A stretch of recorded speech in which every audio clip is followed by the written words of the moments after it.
তাহলে কোনটা কোনটা ফাটছিল বাদন? টি দুইটা ফাটছে আর অফসেট ফাটছিল না?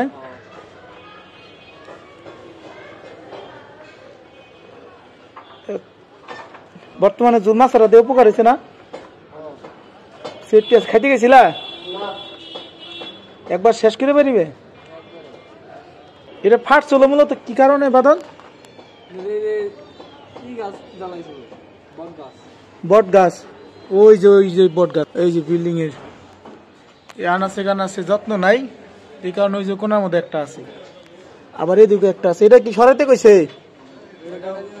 ওটাও কিন্তু ফাটার একটা সম্ভাবনা আছে।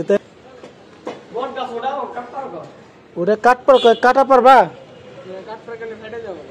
পাইপ ফেটে দেবো না? পাইপটা তো জড়াই ধরছে যা দেখা যায়। না, রিক্স নেওয়া যাবো না, বুঝছো? রিক্স নেওয়া যাবো না, যতটুকু তাই না উঠাইতে যদি পারো, বুঝছো কি কইছি? আর যদি পারো যে যে হ্যাকসো ব্লেড আছে না, হ্যাকসো ব্লেড দিয়ে পুষাই বুঝছো কি খুব ডান যাবো না। খুব দিলে তো 4 ইঞ্চি পাইপ ভাঙ্গার সম্ভাবনা আছে, তাই না? রিক্স নেওয়া পারবা না, এক কথায় শেষ, রিক্সের দরকার নেই। তো এটা মোটামুটি আমাদের কাজ শেষ নাকি? রেস্ট নিতে আসো? পানি ছাড়ছে নি? ডুরগুলা টাইট দিয়ে দাও, ডুরগুলা টাইট দেওয়া। আর আঠা তো ভালো করে দিছো, তাই না?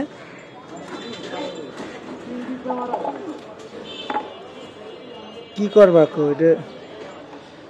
আমাকে এইসব কাজ, এইসব রিক্সের কাজ প্রতিনিয়তই করতে হয়, কিছু করার থাকে না। তুষার, তোমার পিছন সাইডে ওইটা কি ডুর ফাটা ঠিক আছে? ওই যে ওইটা ঠিক আছে? হ্যাঁ, এখন বাড়িওয়ালার উচিত হলো এই জায়গাটা একবারে পুরো ক্লিন করে তারপরে একটা ঢালাই দিয়ে, তাই না?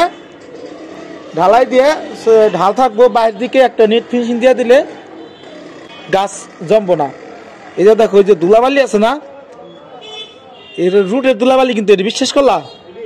হ্যাঁ, গাড়ি চলতেছে, ধুলাবালি উঠতেছে না, এই ধুলাবালি উঠে কি করে এই কান্ডিসের মধ্যে জমে থাকি। তাহলে এখানে ধুলাবালি আসার কোন অপশন আছে তো স্যার? নাই। পানি ডালো ডালো, ওইটা সরাও, ওইটা সরাও। পুরো কার্নিশটা এই যে একই অবস্থা, পুরো কার্নিশই সেম একই অবস্থা। যদি আবার যদি এটা না ফালায়, আবারও পাইপ ফাটাবো। এই বট গাছের জ্বর এসে এটা পুরো পাইপই ফেটে গেছিল। তো 3টা ফাটছে না? এই জ্বর যে টাইনা ফালাইলে যে নিচে ফালাইছো, তাই না?